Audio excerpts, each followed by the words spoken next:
네, 문경환 연구원님 오셨습니다. 어서 오십시오. 안녕하세요. 네, 오늘은 아주 재밌는 흥미로운 출발 비디오 여행으로 준비했습니다. 출발 비디오 여행은 우리 시청자분들은 다 아시겠죠?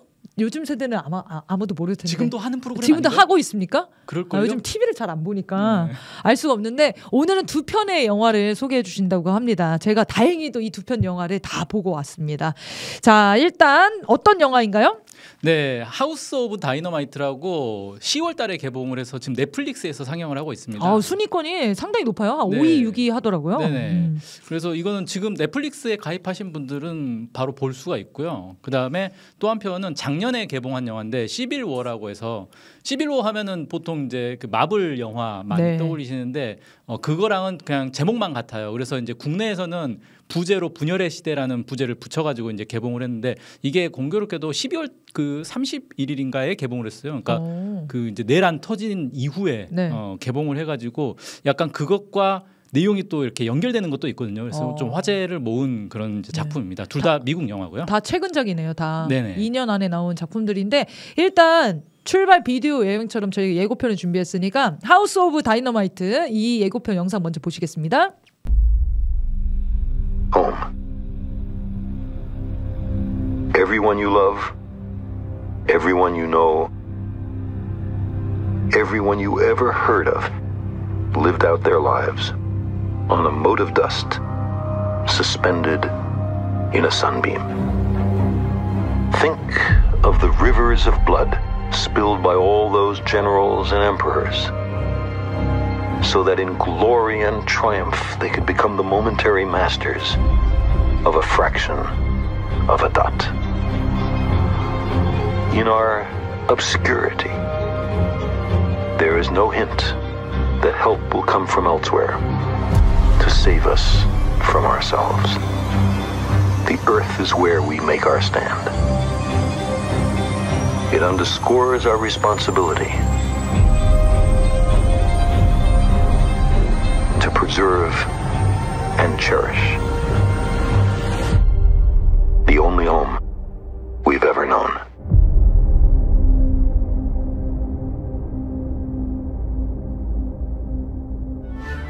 네, 번역을 보니까 뭔 영화인지 하나도 모르겠네.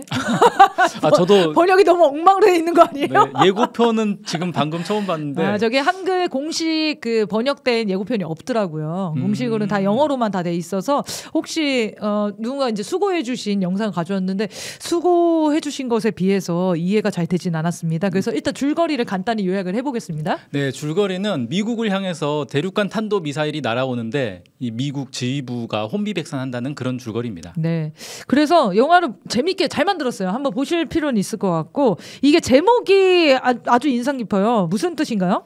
이게 이제 직역을 하면 뭐 다이너마이트, 뭐 폭탄으로 가득한 집, 뭐 이런 뜻이긴 한데 이제 그 혹시 집에 폭탄이 가득 있으면 느낌이 어떠실 것 같아요? 무서운데요? 무섭죠? 네, 터질까봐? 네. 근데 이게 한국인하고 미국인하고 느낌이 좀 다를 수도 있겠다는 생각이 들어요. 왜냐하면 한국은 이제 무기 소지가 불법이잖아요. 네. 근데 미국은 뭐 웬만한 집엔 총 한 자루씩 다 있는 거 아니에요.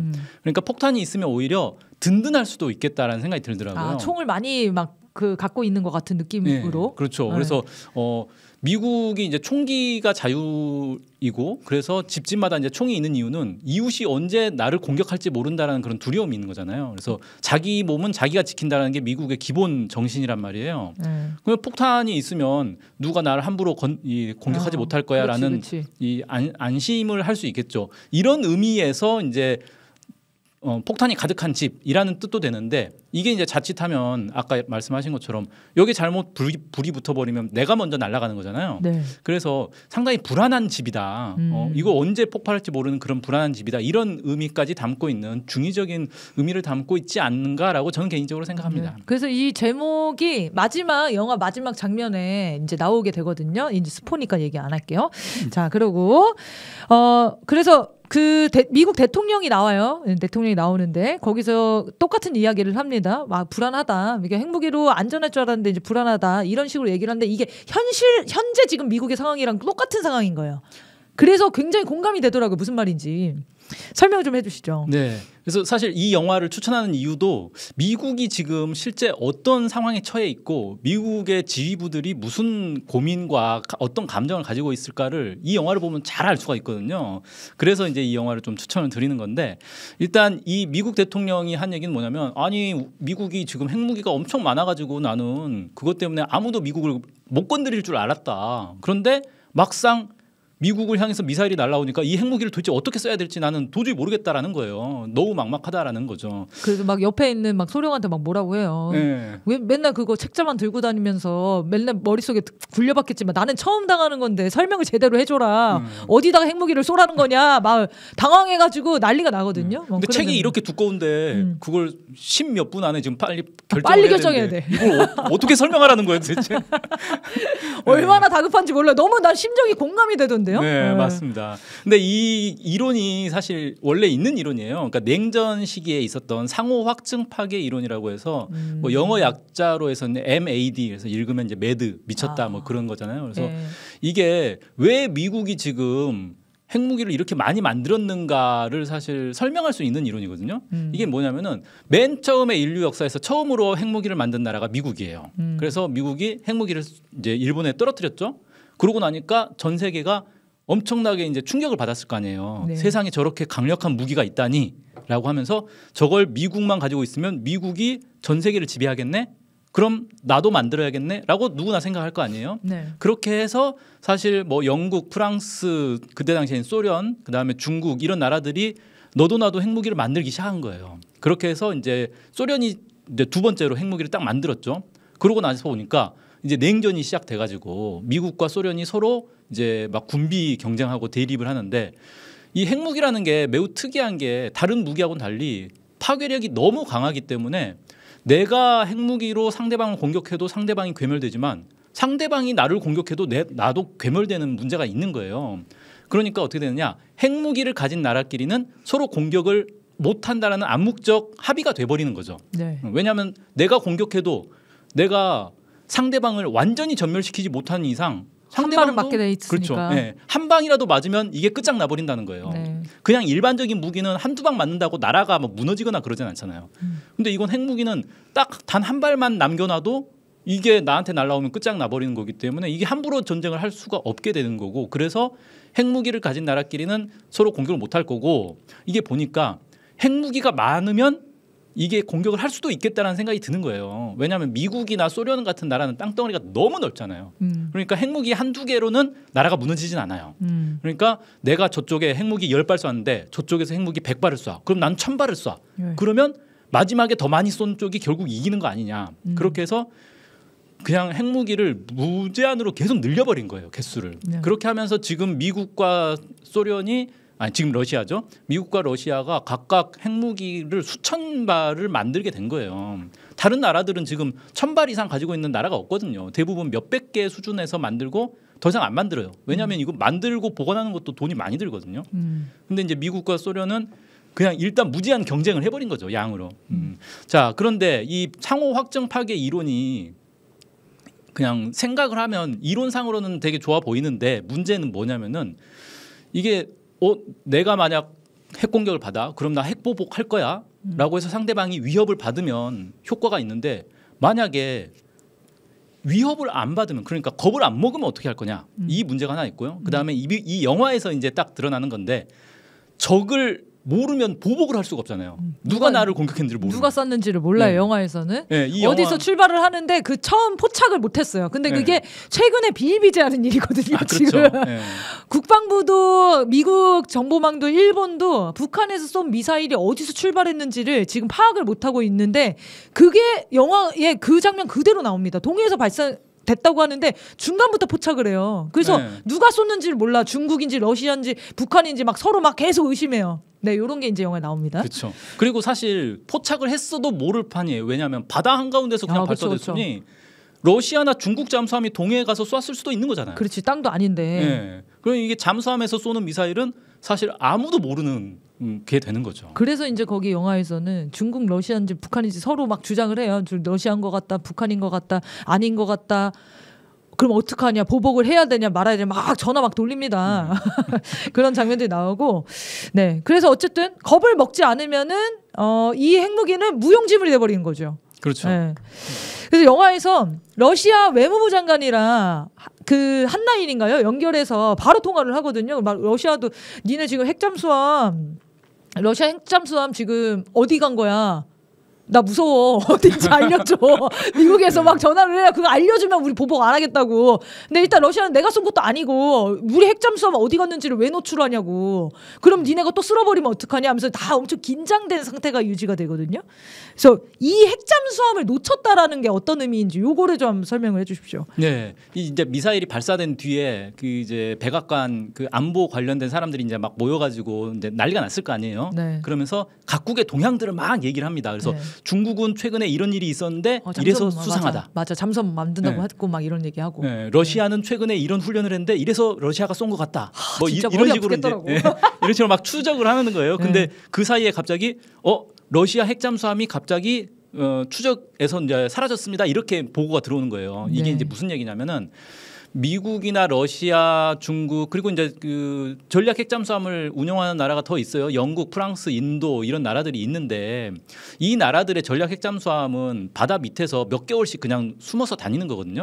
그런데 이게 평상시에는 숨는다고 숨지만 각국이 또 서로 견제를 하기 때문에 추적을 해요.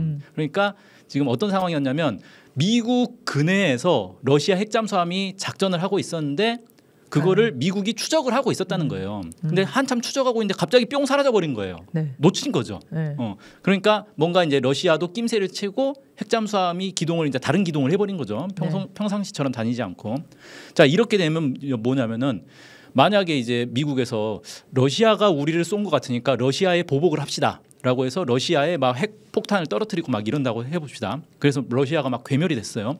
근데 그 핵잠수함이 갑자기 미사일을 뿅 쏴버리면 미국 근해에 있었다고 하니까 이거는 뭐 10분도 안 걸려요. 몇 분 만에 그냥 미국의 대도시들에 그냥 그 핵 미사일들이 툭툭툭 떨어지는 거거든요. 그럼 미국이 이제 완전히 박살이 나버린다는 거예요. 그러니까 러시아 전략 핵잠수함이 도대체 어디서 뭐 하고 있는지를 반드시 알아야 되는 거예요. 러시아에 보복하기 전에 반드시 알아야 되는 건데 이러다 보니까 이런 특징이 있다 보니까 이 전략 핵잠수함 같은 게 이 상호 확정 파괴 이론에서 핵심적인 무기입니다. 이게 인류 최후의 무기라고도 하는데 그 나라가 완전히 사라져 버려도 이 전략 핵잠수함만 있으면 보복을 할 수 있기 때문에 그리고 이 보복이 치명적이에요. 사실 러시아 핵잠수함에 그럼 뭐 핵폭탄이 얼마나 들어가느냐? 보통 그 전략 핵잠수함에 이 대륙간 탄도미사일, 그러니까 잠수함에서 발사하기 때문에 잠수함 발사 탄도미사일이라고 하는데 이게 10발 이상 들어가거든요. 와, 그렇게 많이 들어갑니까? 네. 근데 이 한 발이 다탄두여가지고 탄두가 또 10개 이상 들어가요. 그러니까 100개 이상의 이 탄두를 탑재한 잠수함이란 말이에요. 그럼 진짜 나라를 전멸시킬 수 있는 정도의 그렇죠. 무력이네요. 네. 이런 게 미국으로 그냥 어차피 러시아는 나라가 망했는데 뭐, 나라 망했는데 보복이라도 제대로 하자라고 다 해서 죽자 이렇게 되는 거죠. 네. 미국의 100개 도시에 그냥 다 쏟아버려. 그럼 이제 끝나는 거죠. 그래서 이 핵잠을 파악하고 있는 게 너무나 중요한 거네요. 그렇죠. 네. 자, 그래서 그 장면에서 진짜 이게 실화같이 보인다니까요. 너무 지금 일어나는 장면에 비슷해가지고 그렇게 하니까 좀 이해가 되네요. 그리고 두 번째는 아주 흥미로운 장면이 그거예요. 대륙간 탄도미사일 이제 날아옵니다. 그래서 미국이 맨날 자랑하는 게 뭡니까? 미사일 날아오면 내가 맞출 수 있어. 이거 맨날 개발해가지고 우리한테도 팔려고 하고 막 사드도 배치하고 이랬던 거 아닙니까? 그래서 거기에 날아오는 총알을 총알로 맞추는 거다. 요 챕터가 딱 나오더라고요. 근데 거기 영화에서는 어떻게 얘기하지? 영화에서는 스포일러. 이제 여기까지 하고. 근데 이건 뭐 다 공개가 돼 있는 거라 그냥 얘기해도 될 것 같아요. 성공할 수도 있잖아요. 네. 영화에서는 어쨌든 실패를 합니다. 그래서 미국의 실제 지금 미사일 유격술이 어느 정도인가? 그 영화에서는 그 관련 사람들이 아까 예고편에도 나왔는데 500억 달러짜리가 이게 이렇게 실패하냐 막 하면서 막 화내거든요. 실제 지금 현황은 어떻습니까? 네, 이 미사일 요격 문제가 90년대부터 한참 논란이 돼가지고 미국에서 이제 패트리어트 미사일이 대표적인 건데 야 패트리어트 미사일 이게 사기다 아니다 뭐 100% 요격률이다 뭐 논란은 많이 있었단 말이에요. 근데 이 영화에서 등장하는 건 GBI라고 해서 이제 그라운드 베이스드 뭐 인터셉터 뭐 이런 걸 거예요 아마. 그러니까 땅에서 지상에서 발사하는 건데 이게 어디에 배치가 돼 있냐면 알래스카에 배치돼 있어요. 왜 알래스카냐면 미국을 향해 미사일을 쏠 만한 나라는 북중러밖에 없는데 이 북중러가 미국을 향해 미사일 쏠 때는 반드시 북극을 거치게 돼 있다. 왜냐하면 그게 최단거리이기 때문에. 그래서 북극으로 날아오는 걸 알래스카에서 차단하겠다라는 거예요. 그렇게 해서 여기에 이제 요격 기지를 만들어 놓고 레이더 막 돌리면서 24시간 감시를 하는 건데 자, 이 영화상에서는 이 국가안보부 보좌관이 이거 요격 성공률이 61%밖에 안 된다라고 주장을 해요. 네. 근데 이제 실제로는 어떤가? 미국 이 영화가 나온 다음에 미국 전쟁부에서 막 문건을 공개를 했어요. 열받는다. 우리 이 정도 실력 없지 않다라고 이제 공개를 했고 네. 미사일 방어국에서는 뭐라고 했냐면 네. 미사일 방어 체계가 10년 이상 시험에서 100% 정확도를 보였다라고 얘기를 해요. 네. 그러면서 뭐라고 덧붙이냐면 앞으로 10년 후면 더 좋아질 예정이라고 합니다. 네. 근데 100% 정확도인데 더 좋아진다는 건 무슨 얘기인지 120%. 네, 이게 그럼 요격 미사일을 안 쐈는데도 요격이 된다 뭐 그런 건가? 이게 좀 이상한 미래 기술 얘기예요. 아닙니까? 네. 예. 근데 이게 이제 실제로는 이 GBI가 아무튼 엄청 비싼 무기긴 한데 왜냐하면 우주까지 날아가가지고 거기서 요격을 하는 거거든요. 네. 총 21번을 시험을 했대요 지금까지. 이게 90년대에 개발이 된 거여서 90년대 후반부터 시험을 하기 시작을 했어요. 그래서 시험을 했는데 12번 성공을 했습니다. 그러니까 실제로 이제 수치로 계산해 보면 50%를 좀 넘긴 수준이긴 한데 문제는 이제 2014년 이후의 시험은 모두 성공했다. 그러니까 이 미사일 방어국에서 얘기한 10년 이상 시험에서 100% 정확도를 보였다는 게 이제 맞는 말이긴 해요. 자, 근데 여기서 이제 한 가지 한계는 있습니다. 전문가들이 계속 지적하는 건데 아니 내가 쏴서 내가 요격하는 건 당연히 쉽지 않냐. 왜냐하면 언제 어디서 어디로 날아가는지 다 정해져 있기 때문에 그걸 내가 알고 요격하는 거랑 적이 갑자기 기습 발사를 했는데 이 궤도가 중간에 막 바뀌기도 하고 이런 경우는 성공률이 당연히 떨어지지 않겠냐라는 거예요. 근데 이런 식으로 진짜 실전처럼 훈련한 거 맞냐, 시험한 거 맞냐, 아니지 않냐 이런 의혹을 계속 제기하는데 거기에 대해서는 뭐 이 군에서 구체적으로 데이터를 공개하는 건 아니기 때문에 그냥 뭐 이제 믿는 수밖에 없는 그런 네. 상황이긴 하죠. 네. 그래서 실제로는 이제 영화에서는 이 요격 미사일을 2발을 발사하거든요. 네. 그래서 이제 근데 한 발은 이제 실패하고? 불량이어가지고 아예 불발탄이 돼버렸고 또 한 발은 날아갔는데 이제 못 맞춘 건데 실제 그 실전에서는 4발을 쏜다 그래요. 그래서 미사일 대륙간 탄도 미사일 한 발당 요격 미사일 4발을 쏴가지고 그러면 성공률이 좀 낮아도 그 중에 한 발 정도는 맞출 수 있지 않겠냐라는 거죠. 근데 이게 GBI가 좀 문제가 있는 게 영화에서는 뭐 500억 달러라고 얘기를 했는데 실제 가격이 그 정도 될 거예요 아마. 엄청 비싼 미사일이긴 한데 몇 발 없어요 이게 실제로. 그 알래스카에 40발이 있고 캘리포니아에 4발이 있는 게 다랍니다 지금 미국에. 그러니까 44발 있는데 그러면 대륙간 탄도 미사일을 11발까지는 막을 수 있는 분량이라는 거예요. 근데 대륙간 탄도 미사일이 전 세계에 얼마나 많이 있습니까? 미국이 북한에는 대륙간 탄도 미사일이 10발 있을 거라고 지금 추정을 하고 있거든요. 네. 근데 우리가 열병식에 본 것만 해도 10발이 넘어요. 실제로. 그럼 10발 이상 가지고 있을 가능성이 훨씬 높죠. 근데 그 미사일이 날아올 때마다 이 요격 미사일 다 써야 되는데 문제는 뭐냐면 미국의 적이 북한만 있는 게 아니에요. 이걸 다 쏘고 나니까 갑자기 러시아가 쟤네 이제 요격 미사일 없네? 우리도 쏴볼까? 이래 버릴 수 있는 거란 말이에요. 그럴 수 있죠. 네. 그러니까 영화에서도 이 요격을 실패하면 바로 이어서 한 번 더 시도할 수도 있는데 왜 안 쏘냐고 막 그러거든요. 네. 더 쏘라고 막. 근데 2차, 3차 공격까지 대비를 해야 되기 때문에 함부로 못 쏘는 거예요. 이게 4발밖에 없고 그다음에 이제 또 이런 반론도 있어요. 야, 요격 미사일이 GBI만 있냐? 다른 것도 있지 않냐? 미국이 자랑하는 패트리어트도 있고 사드도 있고 뭐 SM3, SM6 뭐 많이 있지 않냐라고 하는데 우리가 이제 많이 착각하는 게 대륙간 탄도 미사일을 요격할 수 있는 건 사드나 패트리어트나 이건 단거리용이지. 단거리나 자레아 중거리용이지 대륙간 탄도 미사일용이 아니에요. 그래서 쓸 수가 없어요, 어차피. 네. 그다음에 이제 SM3가 GBI 말고 유일하게 대륙간 탄도 미사일을 요격할 수 있는데 얘는 이지스함에 탑재를 해가지고 있거든요. 그러니까 이 미사일이 날아오는 그 궤도 상 아래에 바다에 있을 때는 쓸 수 있는데 다른 다른 작전 때문에 어디 멀리 나가 있다 그러면 어차피 쓸 수가 없는 거예요. 그래서 실제 영화에서도 GBI밖에 이제 못 쓴 거죠. 고증을 잘했네요, 영화가. 그래서 이 전문가들하고 많이 감수를 했다고 하더라고요, 이 감독이. 네, 감독이 준비를 잘했네요. 자, 그리고 거기서 또 재밌는 장면은 지정 생존자라고 해서 갑자기 막 이제 대피하라고 명령을 하는데 누구 중위님 나오세요 막 이래요. 그 왜 중위님 왜 저 사람만 불러요 했더니 저 사람 D2인가 이렇게 표현을 하던데 지정 생존자라서 이동하셔야 된다. 그래서 딱 그 사람들만 뽑아가지고 어디 벙커 같은 데로 이동을 하거든요. 이게 실제로 지금 플랜에 있는 거겠죠? 미국에서는? 네, 있습니다. 네. 미국의 정부의 운영 연속성이라는 프로젝트가 있어요. 그렇게 표현을 하더라고요. 맞아요. 네. 네. 그래서 실제 이제 사전에 지정된 인물들이 다 있고 이 사람들이 비상시에는 지하실 시설로 다 대피를 시킵니다.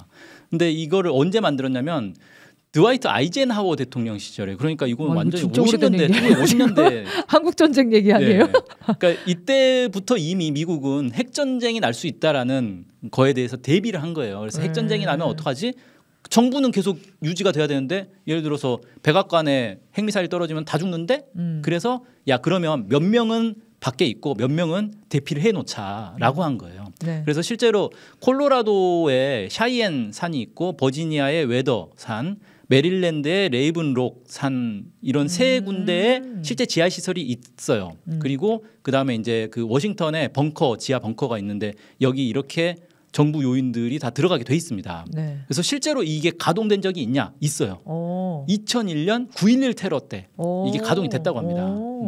근데 이제 처음으로 이제 실전에서 가동을 해본 거예요. 그랬더니 가동해 보니까 이게 문제가 너무 많더라는 거예요. 그래서 그때 당시에 이제 한 교수가 이거 완전히 이 계획은 실패했다, 막 이렇게 이제 비판한 적이 또 있거든요. 네. 근데 그때 몇 명이나 대피했는가를 봤더니 75에서 150명이 대피했다라고 이제 나오더라고요. 그게 무슨 정부가 어떻게 연속 운영이 됩니까? 네, 그 정도 한 100명 정도만 있으면 운영된다고 본 것 같아요. 네. 그러니까 이게 저는 어떤 생각이 드냐면 실제 영화상에서 이제 시카고로 미사일이 떨어지거든요. 네. 근데 시카고에 그러면 시카고 주민들한테 대피 명령을 내려야 되잖아요. 근데 문제는 뭐냐면 그 시카고로 떨어진다는 게 확정되고 나서 떨어지는 데까지 걸린 시간이 20분도 안 돼요. 네. 그러면 그 사이에 발령 내려가지고 여러분 도시를 떠나세요라고 해봐야 어디까지 갈 수 있어? 네. 그 시카고에 막 1,000만 명이 산다고 하는데 1,000만 명 시민들이 10분 안에 시카고를 벗어날 수가 없잖아요. 네. 그럼 어차피 그 경보 발령해봐야 그냥 시내만 아수라장이 되고 끝나버릴 거라는 거죠. 더 위험할 수도 있죠. 그렇죠. 그리고 시카고만 아수라장이 되는 게 아니라 전국에 그 발령이 다 알려질 거 아니에요. 전국이 다 난리가 나겠죠. 그래서 그냥 미국에서 포기해요. 그냥 경보 발령 안 해요. 그냥 아무것도 모른 채 죽어라 이거죠. 그래서 이제 그 정부 요인들 그 이제 이 상황을 알고 있는 요인들이 자기 가족들한테만 더 전화를 합니다. 비겁하게. 야, 진짜 웃기더라고. 그거 서로 눈치 보면서 몰래 전화를 해요. 그래서 야, 근데 무슨 일인지 말은 못 하잖아요. 발설을 못 하니까 그나마 이제 비밀을 지키겠다고 그냥 무조건 대피하라고만 얘기를 해요. 그러니까 전화 받은 사람은 왜 자꾸 이제 이런 상황이 되는 거고. 근데 그 가족도 갈 데가 없어요. 네, 전화하면 뭐예요. 그래서 나중에 이제 국방부 장관 같은 경우는 자기 딸한테 전화를 했는데 막상 통화가 딱 되니까 대피하라는 말을 할 필요가 없는 거예요. 그렇지. 왜냐하면 그 한 6분 남았었거든요. 네.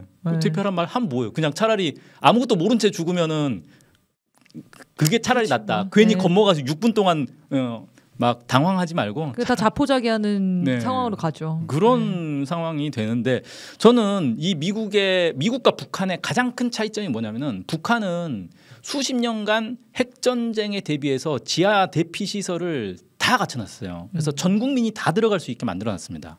근데 미국은 전혀 그런 게 없어요. 그냥 100명만 살면 된다 이거예요. 고위공무원 100명만 살아남으면 정부는 유지되고 땅덩어리가 이렇게 넓은데 몇억 명이 다 죽진 않겠지. 그러니까 고위공무원 100명 대피하는 것만 만들어 놓고 나머지는 나몰라라예요. 그러니까 대도시에 핵미사일이 떨어질 때 그 대도시 사람들은 어떻게 해야 되느냐. 전혀 대책이 없는 거예요. 그리고 대피소가 있다 한들 훈련을 해야 될 거 아니에요. 그러니까 북한 같은 경우는 한미연합 훈련할 때마다 그런 대피 훈련들을 한단 말이에요. 그래서 우리도 왜 민방위 훈련을 하잖아요. 근데 북한은 민방위 훈련 수준이 아니에요. 진짜 지하시설로 막 전 국민 다 대피하고 이런 훈련들을 한다는 거죠. 근데 미국은 그런 훈련을 할 수 있는 나라가 아니에요. 그런 훈련을 하겠다라고 하면은 이제 민원 들어가고 난리가 납니다. 막 소송 걸리고 나 지금 뭐 직장 나가야 되는데 무슨 소리냐 뭐 이런 이제 얘기가 나오는 거죠. 그래서 그런 훈련이 전혀 안 돼 있기 때문에 대피소가 있는들 사실 아무 소용이 없는 거죠. 네. 그래서 저는 이 영화 보면서 뭐가 인상적이었냐면 이 미사일이 발사됐다라는 소식을 듣고 대응할 게 없다는 것을 본인들이 깨닫고 엄청 사색이 돼서 멘탈이 왜 이렇게 약한지 모르겠고 뭘 지킬 생각이 없는 그 무력한 상태 있잖아요. 네, 맞습니다. 그게 너무 생생하게 전달이 돼요. 아무도 이거를 어떻게 해결해야 될지 답을 못 내려요. 그래서 우왕좌왕하는데 그리고 최전방에 있는 군인들도 멘붕이 와서 가족들한테 전화하고 있다니까요. 정말 이걸 어떻게 대응할지 몰라서 그 뭐 지휘관 막 구토하고 그러잖아요. 막 토를 하고 막 아니 그래서 감당을 못해요. 저는 그걸 보면서 얘네가 무슨 생각으로 이 전 세계에 지금 전쟁을 지휘하고 있는 거지? 전혀 준비가 안 돼 있는 상황 자체가 너무나 현실적이고 충격적이었거든요. 네. 그래서 이 영화가 주는 교훈이 저는 이것처럼 느껴졌는데 어떻게 보셨습니까? 네, 맞습니다. 실제 미국의 뭐 미국인들도 그렇고 미국의 지휘부도 그렇고 북한이 본토로 핵미사일을 날릴 능력이 있다라는 거를 확인한 이후부터 이런 공포를 일상적으로 느낀다는 거예요. 그러니까 이 영화도 잘 보면은 동해에서 처음에 미사일이 날라오는 거를 발견을 했어요. 그러니까 이 지휘부의 반응이 뭐냐면 또 북한이 미사일 훈련하네, 또 미사일 시험 발사했네 이러고 있어요. 그리고 안심하고 있다가 중간에 갑자기 궤도가 평소와 다른데 우리 쪽으로 날아오는데 그러면서 이제 난리가 난 거거든요. 근데 생각을 해보면 북한이 미사일 시험을 얼마나 자주 합니까? 그럼 미사일 시험 할 때마다 이렇게 다들 그 벙커에 모여가지고 서로 회의를 하고 있었다는 거 아니에요. 네. 그러니까 얼마나 이 북한의 그런 거에 대해서 긴장을 하고 있었을까 이게 좀 느껴지는데 예를 들어서 그 트럼프 1기 정부에서 국방부 장관을 했던 제임스 매티스 같은 경우는 그 북한이 언제 미사일 쏠 줄 모르니까 잠을 잘 때 군복을 입고 잤다는 거예요. 근데 생각을 해보니까 그 영화에서도 다 군복 입고 있어요. 네. 그리고 막 그 이제 북한에서 미사일 쐈다 그러니까 막 서로 연락을 해가지고 빨리빨리 회의 참석시키고 막 하는데 누구는 끝까지 회의 참석 안 한 사람도 있어요. 네. 연락이 안 돼가지고 그런 사람도 있고 어떤 사람 막 출근길에 막 그 뛰어다니면서 휴대폰으로 연결해가지고 막 하고 막 그런 경우도 있고 대통령도 무슨 행사 중간에 갑자기 요원들이 와가지고 지금 빨리 대피하라고 그래가지고 막 끄집어내고 막 이런 이제 상황인데 이게 만약에 새벽이나 밤에 북한이 미사일을 쐈다 그러면 이 사람들이 진짜 잠옷바람으로 나와서 회의했겠네라는 생각이 들더라고요. 네. 근데 그런 이제 민망하니까 군복을 입고 잤겠죠. 그런 것도 있고 지금 이제 그 미국의 그 국가정보국 국장하고 있는 이름이 뭐더라? 그 털시 게버드. 이 사람이 이제 하와이 사람인데 하와이에서 이제 하원 의원을 했던 사람인데 그 사람이 하원 의원 하는 동안에 실제로 이제 그 하와이에서 난리가 난 적이 있었어요. 그 2018년인데 하와이주에서 공무원 한 명이 실수로 미사일 경보를 발령을 해버린 거예요. 네. 미사일이 날아오고 있다 대피하라 이렇게 해가지고 전체 주민들이 그냥 난리가 났습니다 그때. 근데 한 40분 정도 후에 오보였습니다라고 이제 다시 해제를 했다고 하더라고요. 근데 누가 쐈다는 얘기는 없는데 다들 그때 북한이 결국 미사일 쐈구나 다 이렇게 생각을 한 거예요. 그렇게 해서 이제 난리가 났는데 그래가지고 그 털시 게버드가 그때 이제 그 국정감사 같은데 가가지고 빨리 지금 북미 정상회담 하라고 대통령한테 막 촉구를 합니다. 이거 맞아요. 우린 죽겠다 지금 무서워 죽겠다 이렇게 이제 얘기를 합니다. 그런 일도 있었고 뭐 불과 이제 3년 전에 2022년에도 북한에서 미사일을 쏘니까 이게 본토로 날아온다라고 판단을 하고 공항들의 이륙 금지를 다 시켜버린 거예요. 뭐 그런 일도 있었고, 그러니까 북한이 미사일 쏠 때마다 미국이 이런 상황이 되겠네. 이 영화에서 나오는 그런 일들이 벌어지겠네라는 걸 좀 알겠더라고요. 그래서 근데 만약에 이제 이런 걸 상상해 볼 수가 있어요. 북한이 미사일을 평소처럼 그냥 고각 발사해서 동해에서 쏴서 동해로 떨어지는 거 말고 이게 좀 더 각도를 낮춰가지고 미국 앞바다 뭐 저 캘리포니아 앞바다까지 떨어지면 이거 어떻게 할까? 근데 공해상에 떨어졌으니까 이거 전쟁 행위는 아니에요. 근데 그 날아오는 동안에는 이게 미국 본토까지 떨어질 수 있는 가능성이 있기 때문에 미국 내에서는 이 영화와 나겠죠. 똑같은 상황이 발생하지 않을까라는 생각이 드는 거예요. 근데 만약에 이제 북한에서 야 너네 맨날 우리 코앞에서 한미 연합훈련하고 한미일 연합훈련하고 하는데 우리도 그러면 미국 코앞에서 훈련 좀 해보겠다. 미사일 훈련 해보겠다라고 하면서 미사일을 그쪽으로 1년에 한 서너 번씩 정기적으로 쏜다고 생각해 봅시다. 미국이 견딜 수가 없는 거예요. 이건 이 상황을. 그렇게 되지 않겠나 싶어요. 국민들이 불안해서 못 살겠죠. 그렇죠. 그러면 당연히 북미 관계를 정상화해야 된다. 이런 여론들이 커지지 않겠습니까? 네. 트럼프도 그래서 지금 북미 대화에 목을 메고 있는 거잖아요. 그렇죠. 그렇게 네. 봐야 되는 거죠. 근데 이게 그 영화에서도 딱 나오지만 미사일 날라오니까 가장 먼저 한 게 러시아랑 중국하고 막 연결을 해요. 연락을 해가지고 너네 쏜 거냐 아니냐 막 이런 얘기들을 막 하거든요. 거긴 대화가 되거든. 근데 북한하고는 연락할 전화번호가 없어요. 그것도 너무 현실적이더라. 네, 맞습니다. 네. 북한이랑은 연락할 길이 없어요. 그러니까 당연히 북한이 쏠 리가 없는데 쏠 수도 있다면 북한일 것 같은데요. 막 이런 상황이었어요. 네, 막 혼비백산하는데 그래서 트럼프 대통령도 북한하고 이렇게 막 대화를 못 해가지고는 안달인 게 일단 대화 통로라도 만들어놔야 된다. 그래야 무슨 일이 있을 때 북한에 전화해서 너네가 쐈니? 우리가 뭘 해주면 되겠니? 이런 얘기라도 할 수 있을 거 아니에요. 협상 자체를 지금 못 하고 있는 게 너무 불안한 거예요. 미국 입장에서는. 쏜 게 지금 우리 본토에 지금 떨어지는 미사일이니 아니면 앞바다까지 오는 거니 이걸 빨리 확인해야 되는데 18분 사이에. 그래서 지금 대화 채널을 열려고 하는 거다. 그래서 북한은 그런데 계속 대화를 거부하고 있지 않습니까? 그렇죠. 네. 요구할 게 있으면 일단 대화는 하면서 요구하는 게 그래도 북한 입장에서도 사실 전쟁이 계속 갖고 가는 거는 불안정한 상태잖아요. 그렇죠. 그럼에도 불구하고 왜 이런 태도를 일관하고 있다라고 보십니까? 네, 그 이유에 대해서는 사실 여러 가지 추측들이 있는데 최근에 제가 흥미로운 이제 뉴스를 봤는데 여인영이 그 메모가 공개됐잖아요. 네. 근데 거기에 무슨 얘기가 나오냐면 저강도 드론 분쟁의 일상화라는 표현이 나와요. 아, 이게 지금 미국과 이 내란 세력들이 추구한 거였구나라는 게 딱 꽂히더라고요. 이게 저강도 드론 분쟁이라는 게 뭐냐면은 원래 이제 미국은 북한을 이 전쟁으로 해서 완전히 이제 무너뜨리겠다, 체제를 완전히 전복하겠다라는 게 미국의 전통적인 목표였어요. 근데 이게 전쟁을 할 수가 없잖아요. 왜냐하면 북한이 대륙간 탄도미사일로 미국 본토를 때려버릴 거기 때문에. 그래서 아, 북한하고는 전쟁 못 하겠네. 그럼 어떡하지? 전쟁을 포기하는 게 아니죠. 그러면 남북 간의 전쟁을 붙이면 우리는 피해를 안 보지 않을까라는 생각이 드는 거예요.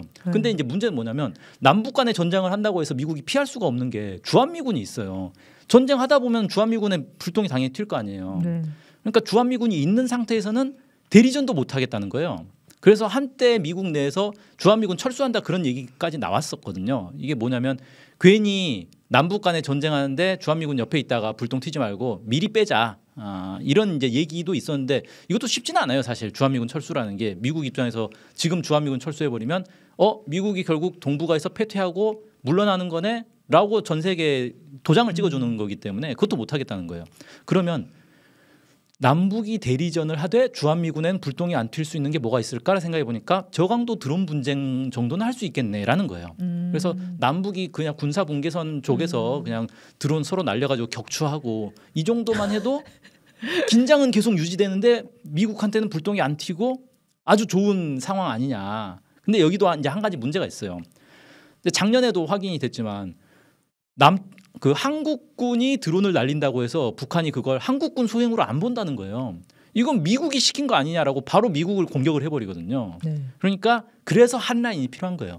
전화해서 야 그거 드론 이거 우리가 날린 거 아니야. 한국군이 독자적으로 한 거야. 우리는 그 권한이 없어. 이렇게 해명을 해주려고 하는 거예요. 그렇게 해서 미국은 쏙 빠지고 남북끼리만 계속 충돌을 이렇게 유지하는 그걸 미국이 바란 것 아닐까. 근데 그렇게 되면 북한 입장에서는 트럼프가 그래도 개인적 친분이 있으니까 대화도 하고 그래서 한라인도 개통되고 이게 오히려 드론 전 분쟁으로 가는 길이 돼버릴 수도 있다. 차라리 이런 상황이면 대화를 안 하는 게 오히려 더 안정을 지킬 수 있는 것 아니냐 이렇게 판단하지 않았을까 싶어요. 이게 3년 동안 윤석열과 미국이 같은 구상하에 남북 관계를 어떻게 훼손하고 그리고 이 아시아 진영에서 미국이 새 판도를 짜려고 하지 않았습니까? 그래서 그런 데서 이제 북한이랑 어떻게 지내야 되는지 이런 구상들이 있었을 텐데 너무나 밀접하게 같이 준비한 거는 확실한 것 같아요. 이거를 우리 군부가 마음대로 할 수 있는 것들이 아닙니다. 마음대로 결정해서 이건 미국도 같이 구상을 했다라고 봐야 될 것 같고 그런 데서 자기는 발을 빼고 싶었다. 근데 지금도 같은 상황일 거잖아요. 그렇죠. 여전히 남북 간의 긴장은 그대로 정부 주도 하에 고조를 시키고 미국은 발을 빼고 나는 노벨평화상을 여전히 요구하면서 다음에 노벨평화상을 노려보겠다. 트럼프가 계속 북한이랑 대화할 수 있다라고 얘기하는 이유가 그거겠죠. 미국이 상당히 지금 부담을 갖고 있다. 어느 곳에서 이제 분쟁을 일으키는 것들에 대해서 그 상황이 너무 잘 다뤄진 게 이 영화입니다. 그래서 영화 꼭 한번 보시면 좋을 것 같고 오늘 시간 관계상 11화는 다루지는 못할 것 같은데. 아 그럽니까? 네, 다음 주에 한번 다뤄보면 어떨까요? 이건 또 다른 내용이거든요. 네. 여기는 이제 외부의 침략에 의해서 미국이 이 대처를 어떻게 하는가 이게 하우스 오브 다이너마이트의 영화 내용이라면 이번에는 미국 내에서 내전이 어떻게 준비되고 있고 어떻게 진행될 것인가 아주 현실적으로 다른 영화가 11화입니다. 그래서 이 11화는 여러분들 꼭 보시고 다음 주에 다시 다뤄보도록 하겠습니다. 네, 오늘 방송은 이렇게 마치겠습니다. 네, 시청해주신 여러분 고맙습니다. 고맙습니다.